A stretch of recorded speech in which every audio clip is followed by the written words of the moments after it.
Welcome to Mastering the Art of Success. I'm your host, Debbie DiMaggio. We've turned the tables today on fellow podcaster. He interviewed me a little bit ago, and now I would like to welcome Dan Rochon. Thank you, Debbie. Hello. How are you? I'm good. How are you? Fantastic. Thank you for asking. Good, good. Well, I'm excited to reverse roles and ask you questions today. Let's do it. Let's do it.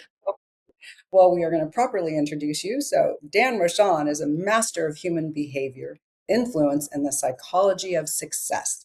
As a certified practitioner in the art and science of humanistic neurolinguistics, psychology, and neurolinguistic programming from the Washington DC Hypnosis Center, he doesn't just understand the human potential, he helps business owners unlock it.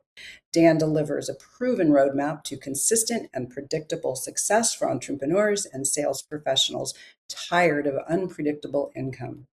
Through his Teach to Sell methodology, he empowers business owners to eliminate uncertainty, close more deals, and create financial freedom without gimmicks or guesswork. Dan doesn't just teach theory, he lives it. Since 2008, he has maintained a flawless track record of no broke months in real estate sales, a feat that most agents only dream of. Dan is the author of Teach to Sell: Why Top Performers Never Sell and What They Do Instead, a recognized industry leader guiding professionals to master influence, avoid costly sales mistakes, and design a business that fuels their ideal life. His expertise has been featured on the Nightly News with Brian Williams, The Today Show, CNBC, and The Washington Post. As a dynamic keynote speaker, he delivers high-impact strategies that move audiences to action. With hundreds of thousands of downloads, his No Broke Months for Salespeople podcast consistently equips professionals with the tools to win in business and life. Ready to transform your sales, income, and future? Dan Rochon has the blueprint. The only question is, are you prepared to execute? You can get your copy of Teach to Sell: Why Top Performers Never Sell and What They Do Instead, published by Simon & Schuster, by visiting teachtosellbook.com. Welcome, Dan. Well, hello. Thank you for that introduction. We wrote that to stumble the host with all the neuro-linguistic programming languaging in there. And I literally practiced it before, and I kept going over the three words that I messed up. I love It, it. I love it, Debbie. I'm human. I'm human. Yeah, see, neuro-linguistic, humanistic, all that. You are human. You are a perfect human being. Thank you, Don. I appreciate it. Dan. Okay, before we go into all my questions, and then I have to dive into your bio because there was so much to unpack there. But I want to know, when you were growing up and went to college and when you were in your younger early years of adulthood, did you know that you'd end up to be where you are today? And where are you from and what was life like? How did you get to where you are? Mhm. Well, so when I was growing up, no, I did not have a vision for my life. And I was struggling to define where I think I knew where I wanted to be. I just didn't have a game plan on how to get there. And unfortunately for me, my younger years were they were stunted with alcohol abuse and addiction. And I started drinking at the age of 13, and I stopped drinking at the age of 32. So almost a 20-year career there, and I've been more than 20 years sober now. And so when I was younger, I always knew I wanted to help people, to solve their problems, to help them achieve their goals. And I knew I wanted to be an entrepreneur, but I just had no guidance, no mentor, no direction at all. And I was lost, and I was, battling with this addiction, this disease that, I still have today. It doesn't manifest in the ways that it used to. And so I would say, Debbie, I didn't really discover until I was at least 32 years old that, okay, I can actually do this. And then over the last 20 years, it's been an execution of, of once I did make the decision to say, you know what, I can design my life. It's been a series of just daily habits over 20 years that have, allowed for me to create what some may perceive as some success. Absolutely. So tell us a little bit of what you do today. I know you have a podcast, you've written books, Yeah. but give us a lot in your bio to unpack. Oh, sure. Yeah. Well, my day to day is I'm still in real estate sales, and so that's the way that I make my income. I have a TEDx talk that's going to be coming out really soon called The Influence Gap. And then I've Nice. got the book Teach to Sell, Why Top Performers Never Sell and What They Do Instead. And I wrote that book for salespeople who don't like to sell. And so, on a day-to-day basis, I've got a very, very rigid habitual day. I will I'll give you today for an example. This is my second podcast I'm interviewing. I did my therapy session with my therapist. I did my daily morning. I do 30 minutes a day with my team, my group where I teach them. I did some lead generation for an hour, and then when I leave here, I'm going to go take a listing. So I got a listing appointment this afternoon, and then tonight I'm going to a Christmas party.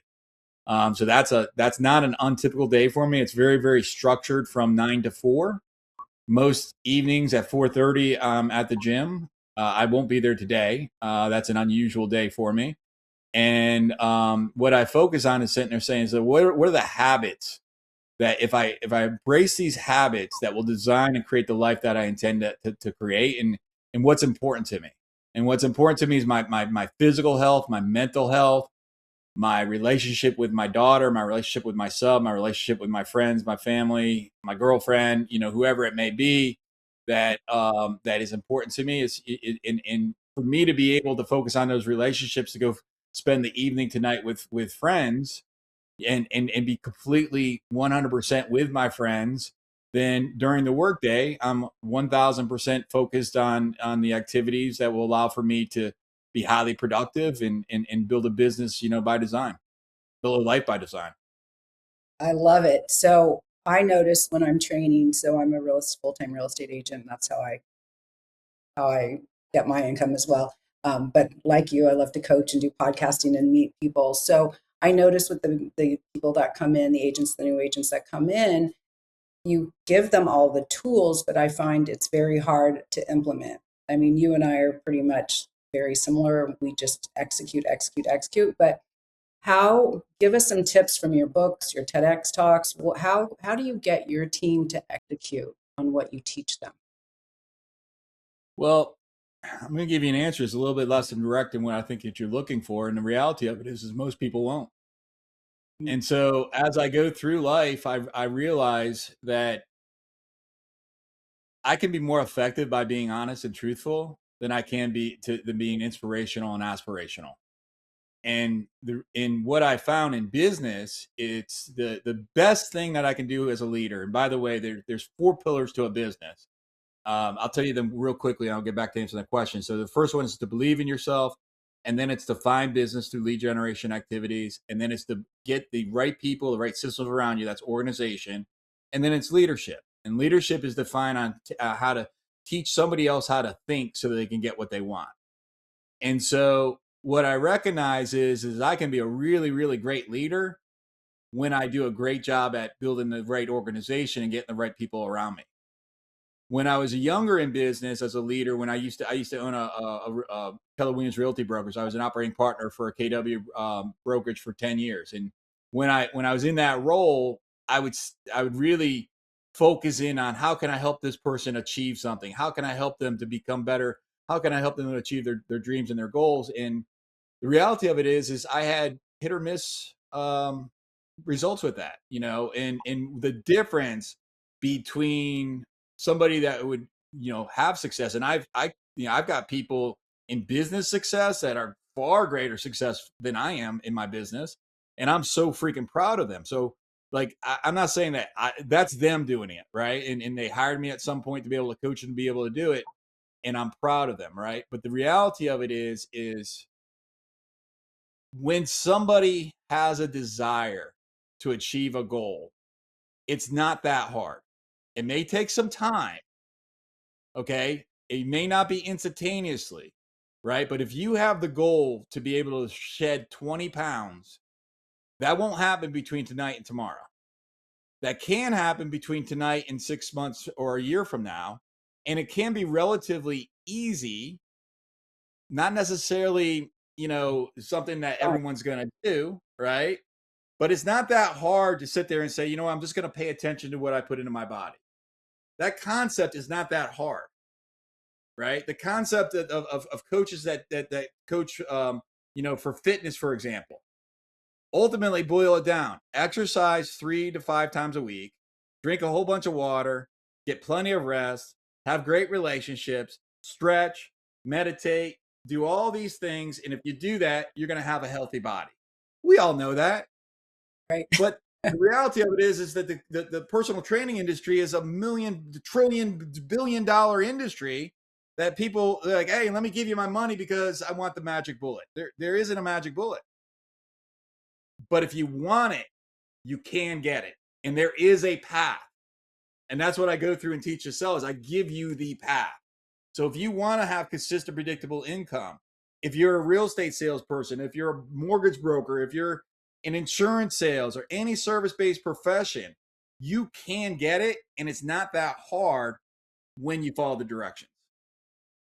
Absolutely. And it's so true. And maybe I could use that. The weight loss, that is so true. That it correlates to anyone who has a service product or brand. It's like you have to work at it, and diet, and how, people are overweight and are trying to get through that. That's hard. We know that's hard, and there's many people who struggle with weight loss. So when they do finally decide that they want to get healthy and they want to lose the weight, it takes effort and time.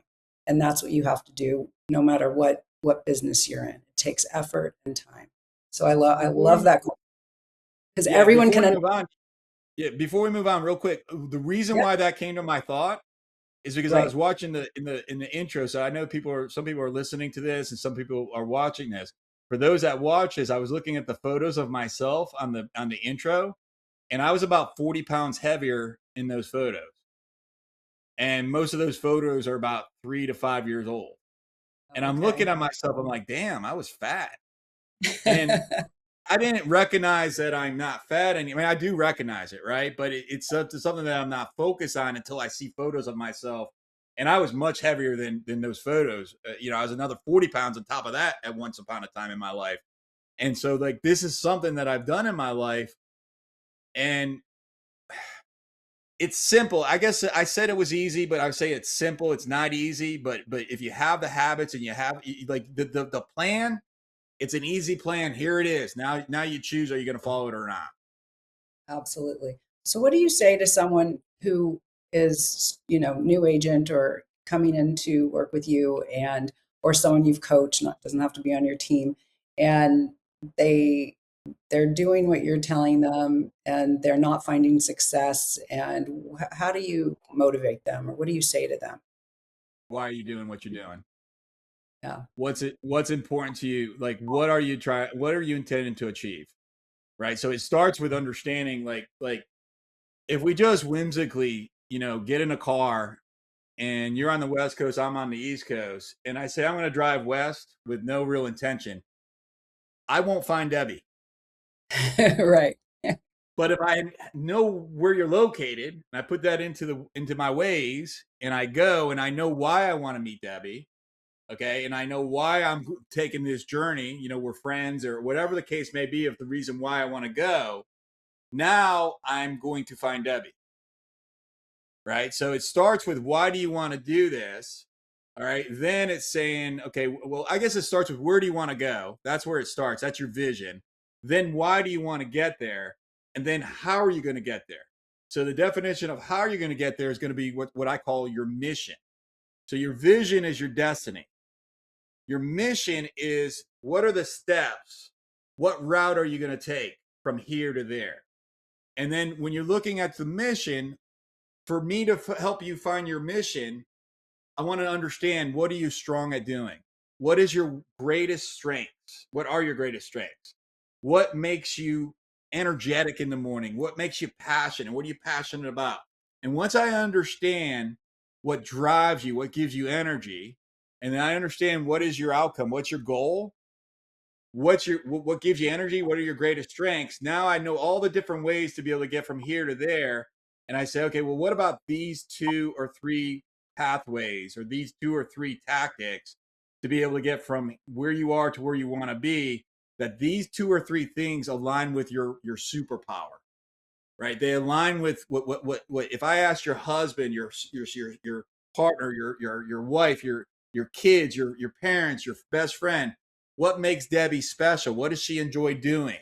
And if I ask you, what do you enjoy doing? You're going to give me these answers, and whatever those answers are, now let's take the road, the mission, from where we are to where we want to go, and now let's build that mission around your strength. So for me, I would say just comes to the top. I love meeting new people, building relationships. Fantastic. So then we're going to design a plan that revolves around meeting new people and creating beautiful relationships. I love it. That's great. So let's go back because I didn't know about all this about this the certified practitioner in the art of humanistic neuro-linguistic psychology. Can you break that down for us? Let me say it in simpler terms. So when we hear NLP, so some people have heard the term NLP. That stands for Neuro-Linguistic Programming. Tony Robbins, many of us, most of us probably heard of Tony Robbins, made it popular in the 1980s. Doctors Grinder and Bandler created it in the 1970s. And what this is what an NLP is the acronym for Neuro-Linguistic Programming. Why do we call it NLP instead of Neuro-Linguistic Programming? Debbie just proved to us why we say Because you embarrass me with that long. I'm not embarrassing you. The world loves you, Debbie. All right. And so NLP is the study of subjective experience, and it's the study of excellence. So as human beings, let me define your life as a human being. There's a circumstance, something happens. You sense that circumstance through your 5 senses.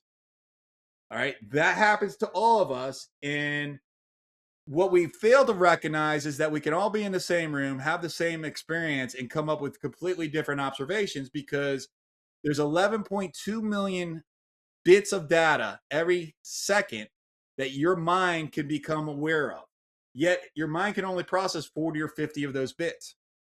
So if you and I can only take 40 or 50 out of 12 million or so options, we're not going to take the same 40 or 50. All right, so let's go back. So there's a circumstance. You observe those circumstances through your 5 senses. You and I and everybody else are going to observe different things in the same circumstance. Now, it gets more complicated than that. Now, we're going to delete, distort, or generalize what we just observed. And what I mean by that is when you generalize, it's something that you say something like, everybody believes in this. Well, that's a very general statement that's designed for the person who's hearing that to then fill in the blank of who is everybody. Okay, so that's an example of generalization. An example of deletion would be a communication that I say to you and there's something that's left out, right? Like, or I say 10 words and you hear 7. All right, that would be an example of a deletion. An example of a distortion. I was teaching this very class, or the content that I'm talking about right now in a class. And at the end of the class, and during the class, I went through a piece of psychology of human development. And I talked about in the human development that between the ages of 1 to 7, we are programmed. Okay. Between the ages of 7 and 13, we model behavior. And between the ages of 13 to 22 for women and 13 to 29 for men, we go through a socialization phase. My daughter, who's 15 right now, her friends have a greater impact on her than I do, sort of, but not really, because when she was 7, I was programming her, right? So I'm still in that head of her, and that's still more powerful. Okay, but if I didn't do a good job then, it would be really hard for me to guide her today. At the end of the class that I was teaching, one of the students came up to me and he says, "Hey, Dan, tell me about this. Tell me about these concepts." And we just finished talking about deletions, distortions, and generalizations. And he thought when I said that at the time my daughter was younger, she's 15 now, and at the time she was maybe 10. And I said, she's now in the stage of modeling. He thought I was saying that she's walking down the catwalk, down the runway. Okay. Yeah, I thought it was funny too. And I thought it was ironic because it was at the time that I'm literally teaching about distortions, and I just laughed at him. I remember his name's Adam. I'll never forget Adam asking me that question. I said, Adam, that's just so freaking funny because this is a great example of distortion. I said one thing with one meaning, you heard another thing with another meaning. Yeah. All right, so now let's go back here. All right, so we go through life. We our perceptions, our senses rather, our five senses. There's a circumstance. We observe the circumstances. We then distort it. We generalize it, or we delete it, and then we assign meaning to it. The meaning that we assign is based off of our experience, our education, our culture, our upbringing. Okay, the way that we define what's important to us in our lives. And now we got some sort of communication. Well, the reason why I went through all those is because it's all based off of, if you can't see me right now, I'm holding up a black Expo eraser. This is a rectangle eraser. It is a lighter color of black, a darker color of gray. That is without doubt, unless if you're colorblind or the color on your screen needs to be adjusted. We can objectively say that is true. Subjectively, we can say this is the best magic erase marker in the entire planet. That's an opinion. We live lives, most of our lives, through opinions, and we don't even recognize it. And we mistaken the opinions that we have with facts. If you ever had an argument with somebody, that is probably the root of what caused that argument to happen. So hopefully I didn't lose you in the explanation. I wanted to keep it as basic and simple as possible. And that's what I go through and teach to sell in the book, which I guide you through, and I explain that in a longer fashion, right? Because there's so much more to it. And what I want to do today is that, you asked the question about what is this, is just give you the most basic premise to the answer to what is neuro-linguistic programming. No, and we have to take a commercial break, but I want to come back. And to me, that parlays exactly into text messaging, because people a lot of times don't want to talk. Yes, you can text for things, but sometimes you really, and especially in real estate, we need to have a deeper conversation and inflection, etc. So we'll take a quick commercial break. We'll be right back with Dan speaking of NOP.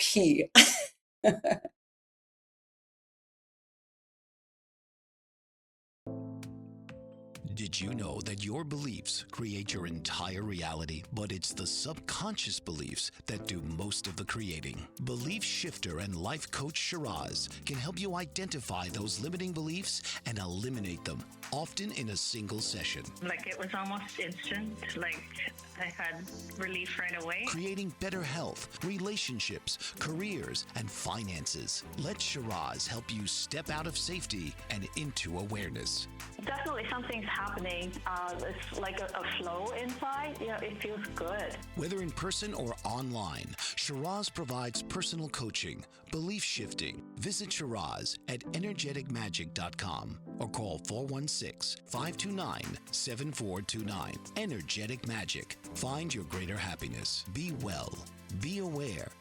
Be magical.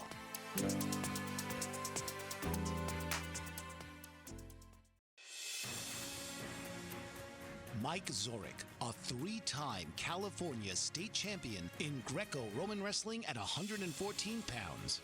Mike, blind since birth, was born in Hartford, Connecticut. He was a six-time national placer, including 2 seconds, 2/3, and 2/4. He also won the Veterans Folk-Style Wrestling twice at 152 pounds. In all these tournaments, he was the only blind competitor.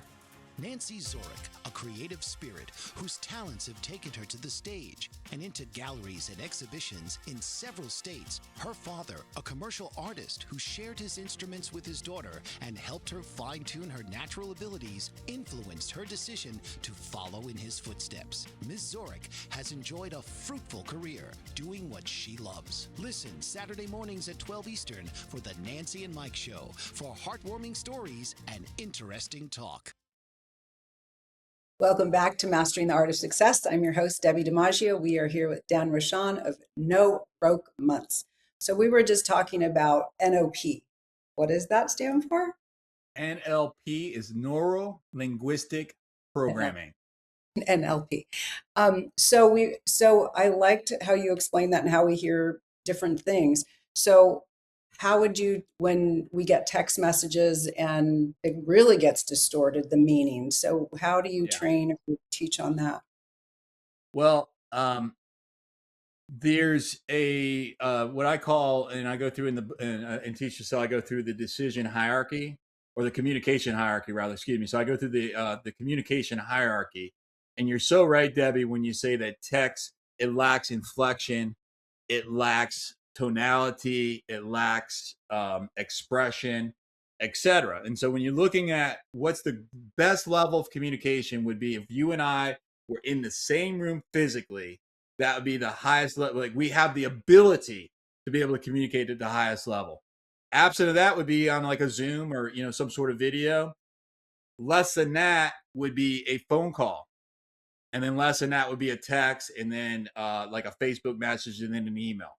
And so when you're looking at this, so look at this from two perspectives. One is, let's say that you're a real estate agent and you want to be able to convert somebody who is you don't have a relationship with into somebody who you do have a relationship with. And let's say you start with the email. So the only intention with the email would be to get them into a phone call. The only purpose of a text is to get them into a phone call. Once you get them into a phone call, the only purpose of the phone call is to get them into a video. All right. And then once you get to the video, the only purpose of video is get them on a face-to-face. All right. So that's like the conversion ladder. When you're looking at, now that we're communicating, throughout the transaction, for example, and just as you so expertly mentioned, yes, you can use text for day-to-day communication. Okay. For, hey, there's a showing that's coming up at 5 p.m. Just want to make sure you knew about that. But then when that showing goes up at 5 p.m. and you get feedback and they say this property sucks, right? Like, I'm not going to text that to a client. All right. I may text it to a client after I talk to them. Right. Okay. Because maybe there's a price adjustment that needs to happen. All right. But I want to have that communication as the highest level as possible, whether it be face to face or on a video or on a phone call. Right. But the bottom that I'm going to communicate bad information is going to be on the phone. All right. And then maybe after the fact, I'm going to say, okay, here's some negative feedback. But I've already prepped them for that. I had that happen yesterday. I have a divorced couple, and they are really, really angry at each other. And one wants to adjust the price and the other does not. And I'm caught in the middle of this. And that's fine. That's part of, my profession, part of what I get compensated for. Yet I recognize that if I would have, the one guy says, get me a price adjustment, send it to both of us, and I have to follow his directions because I'm a fiduciary to both of them. Okay. But before I send the lady, the lady, that sounds disrespectful. I'm not trying to be disrespectful. Before I send her the adjustment, I give her a call and I say, hey, I say her name. I said, just want to let you know, Mark said this, and he wants me to share this. And my job is to advocate for both of you, collectively. I just want you to make sure that you understand that I'm sending this because it's being requested from the other seller. And you have the prerogative of what to do with this. She calls me back. I left that on voicemail. She calls me back later. Thank you so much. Today, she sends me a message. Dan, drop the price. I guarantee you, if I didn't make that phone call and then receive the phone call the second time, I guarantee you, I probably would have gotten fired at Right. I mean, just sending that and be like, what? This guy, he's siding with my, with the other side, and that's not the way you want to do it. Absolutely. No, communication is key. Yes, it's so important. So you, um, so you, in your bio say you don't just understand the human potential, you help business owners unlock it. Just give us like three tips. Well, let me tell you first of what causes us challenges. And what causes us challenges, the number one sales mistake is not good enough. So whether that be that you doubt yourself, or that you have an unclear sales process, or you're overloaded, or maybe it's you have all or nothing thinking, or you procrastinate, or you don't have the guidance that you desire, or you have a limited support network, or maybe you just give up too easily, whatever the case may be, that first of all is what stops us from reaching our potential. The second piece of this is understanding that you don't have a potential. Because if I told you to stand up and put your arms as high up as they can go, and you stood up from your chair right now and you did that, and then I said, okay, do it another inch higher, you probably would get that extra inch, right? So how do we know when we are hitting our potential, right? That's subjective. All right. So in my belief is that we don't live, and nobody lives to their potential. Yet what we all have within ourselves is the knowledge and the ability to be able to have a happier life, a more joyful life, a more productive life, a more successful life, no matter where you are. So to be able to unlock that, you have to first identify what is it that's stopping me from achieving, a better or more or happier or whatever the case may be. Okay, so that's where, as a coach, where I'm going to start, and it goes back into, where do you want to go? Why do you want to get there? How are we going to get there? What's your superpower? And then what's getting in the way? And then we unlock all that, and now we've got a simple framework to be able to get you to 1 degree more. When you do 1 degree more every single day, it compounds, right? Go back to the weight loss. I've lost 80 pounds in my 80 pounds in my life, from the heaviest to where I am today. Okay, I didn't do it in 1 day. I did it by changing my habits. I did it by the habits compounding through years. And quite candidly, I don't think I ever noticed the weight loss. I noticed the old pictures of me. I'm like, damn, that's a fat dude, right? But I didn't. But on a day to day, I don't look at myself in the mirror and say, "Hey, that's a skinny dude," right? I mean, it's so gradual, you don't even notice it. So, how does your teach to sell methodology fundamentally change the way people experience rejection or eliminate it altogether? Well, let's talk about this. So, first of all, I tell a story in the book about a time where I brought a group of people to a convention, about 15 people, and there's about 10,000 people in the convention hall. And standing up on stage, there was this gentleman that's getting interviewed, and the lady next to me, who was a guest of mine, she said to me, she said, "My goodness, I wish I was as successful as he is." And I looked at her and I said, "He's the biggest failure in this room." And she's like, "What?" I was like, "Ask me at lunch." And I forgot I said it. And then, a couple hours later, we're having lunch. She says, "What did you mean by that, Dan?" I said, "Well, the reason why I say he's the biggest failure in this room is because he's failed more than anybody else in this room. That's why he's up on stage." Good point. Right. That So is, I don't know if we can eliminate rejection. I think we can get comfortable to understand that the rejection means nothing about you. And the more comfortable that you could be with rejection, then the more, I could tell you, I've been rejected today alone. I can't tell you how many times I've been rejected. Like, but I don't notice it. If I was journaling and I was writing down, every time that somebody says no to me, when I went to get my book and I was shopping a publisher, it took me 18 months for me to get Simon & Schuster's to say yes. That's fantastic. And people look at it like, "Oh my goodness, you got this big book deal, one of the top 5 book publishers in the world are willing to promote this for you." Well, goodness gracious. Do you have any idea? It took me 18 months of no's to get that yes. You have and no idea how many freaking no's I got. But I didn't make any of them mean anything about me, because I was so committed to the message. I was so committed to letting people know that you don't have to be salesy in sales. You don't have to beg in sales. Instead, you can lead, you can educate, you can mentor, you can guide. And that's what Teach to Sell is all about. I love that. Because I definitely believe you just keep educating and providing value. And I love what you said about the person who was unsuccessful, or that he wasn't he had had so many failures, and that's how you get to the Well, top here's the by thing. trying and trying. Yeah. To finish that sentence is, yes, he's the biggest failure, and he's the biggest perceived success. Okay. So when I said he's the biggest failure, it was only half of the sentence. Right. Good thing she The second half of the sentence I said at lunch when I met with my guest later. I love that she didn't forget. She was like hanging, waiting for the break. So we talk about mindset a lot, you and I. So what Sure. mind shift must occur before someone can move from unpredictable income to consistent, predictable success? And is that possible? Yeah, it is. So you're going to start with what I call in the book blind faith. and then that will transform into absolute faith. Okay. When we leave this interview today, I'm going to have 40 minutes to get in my car and be at my listing appointment. That's 35 minutes away from where I'm located. My preparation for this, and I printed the listing agreement. Okay.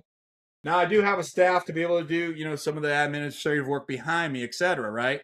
But I have absolute faith today that I can do zero preparation. I'm going to get hired, and I will be able to educate them when I meet with them. I'll be able to guide them. I'll be able to help them because I have absolute faith. 17 years ago, I had blind faith. Oh, okay, good. I didn't have absolute faith. What earned the absolute faith has been the experience. You do the same thing thousands of times, you get to know, like, okay, I got this. I'm good. When I say there's been no preparation, well, there's been a lifetime of preparation. My former father-in-law comes home one day, and he's a multimillionaire. He comes home one day with this $200 and some odd $1,000 Jaguar.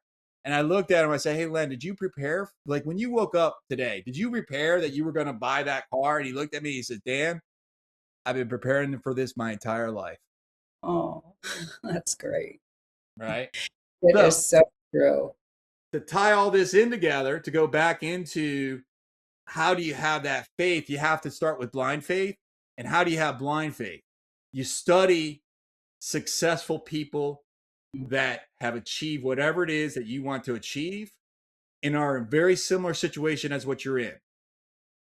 I wouldn't compare Donald Trump's son or daughter to Dan Rochon's daughter. We are in different situations in the world. Okay.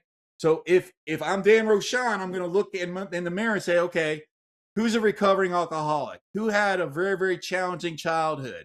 Who was a waiter who wanted to be an entrepreneur, right? Who was that person? And then they succeeded. Now, what did they do? Now, all I have to do is do what they did, and I'll likely have the same success as that they had. The only alteration to that is an understanding is the world changes. So if you're going to compare me to 15 years ago me, you may have a little bit there of an adjustment that you have to make because AI didn't exist 15 years ago.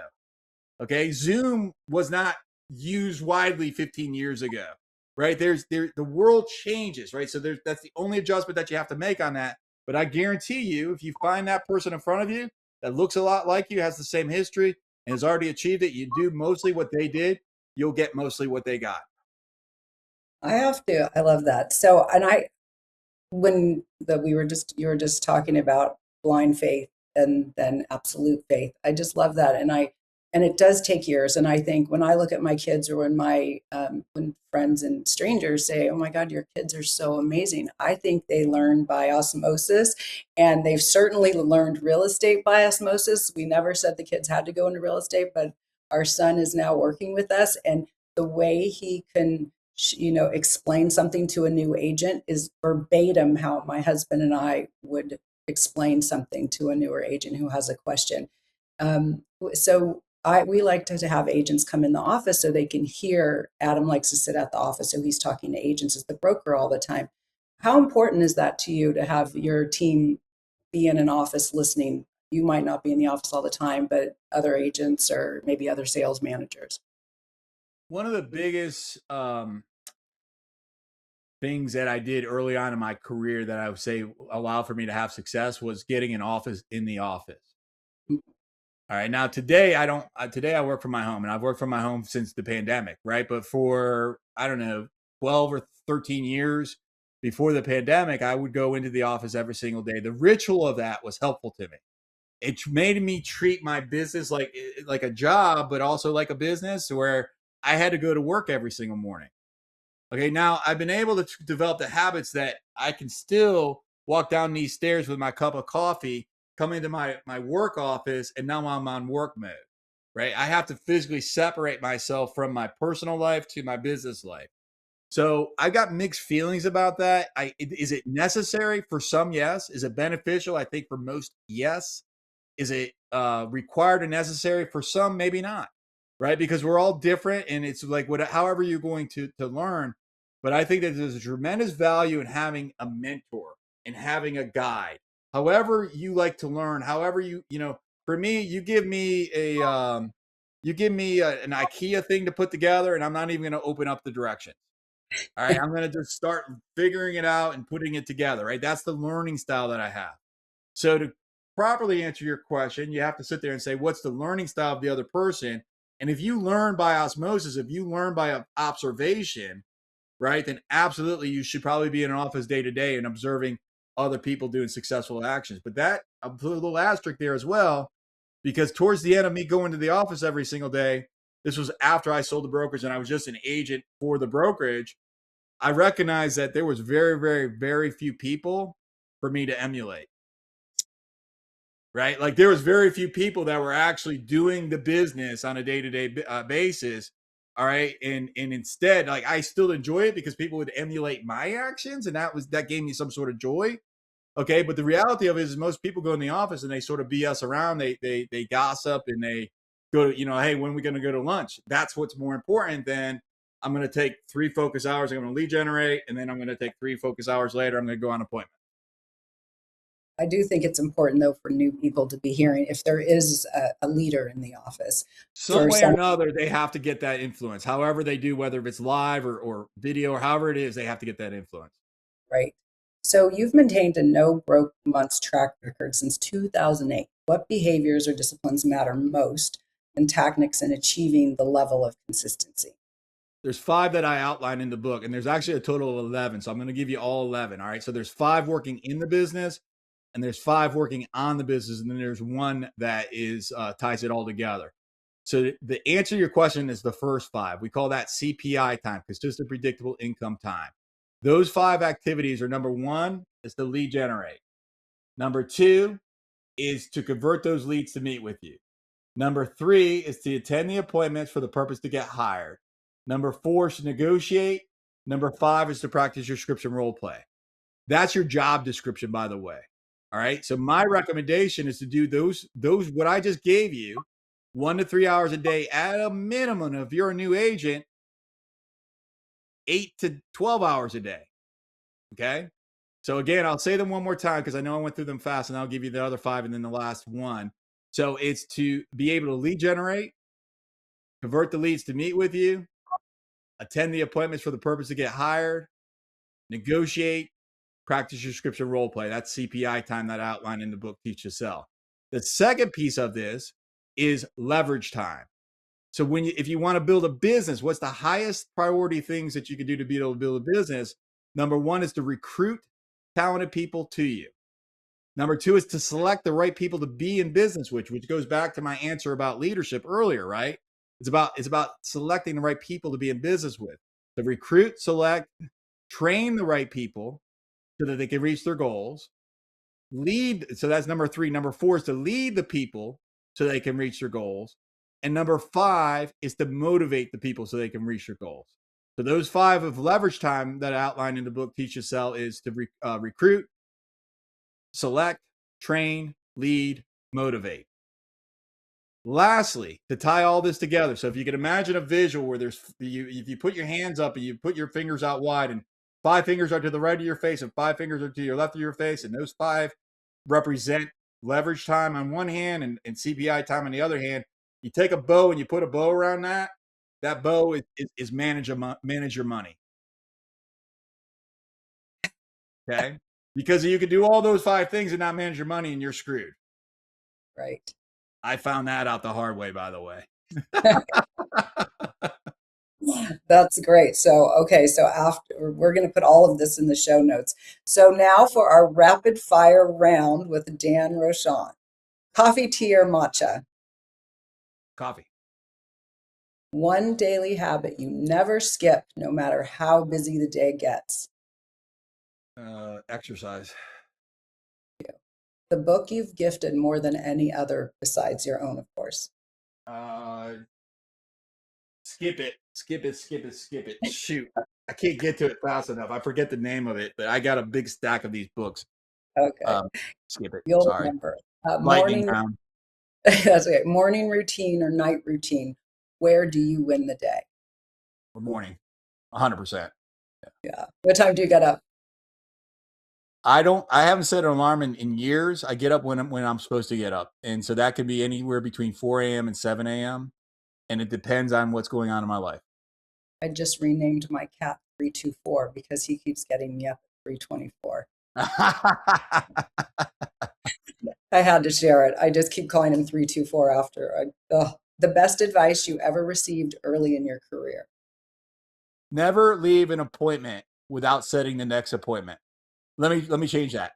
Never, never, never, never, never leave an appointment without setting the next appointment. That is really good advice. I've got to go book 3 more appointments. One belief you had to unlearn to reach your current level of success. I had to do it by myself.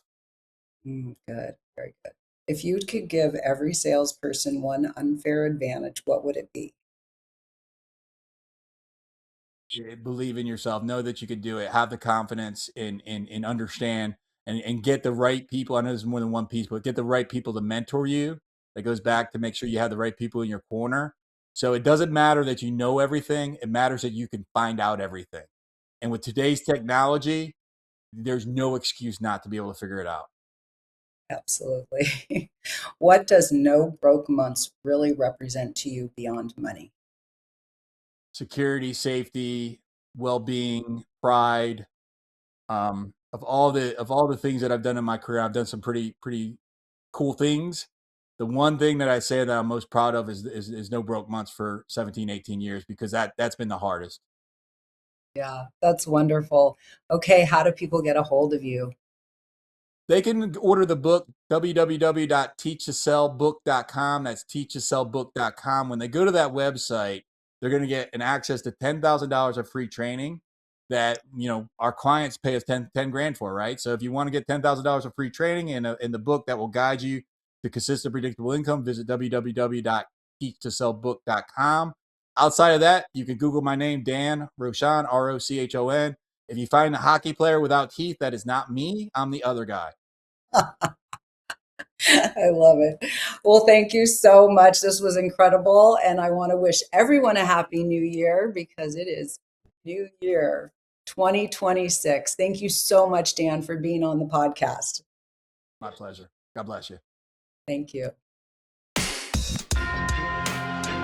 Tune in each week for another episode of Mastering the Art of Success with host Debbie DiMaggio. Thursdays, 2 p.m. Eastern. Real stories, real strategies, real success.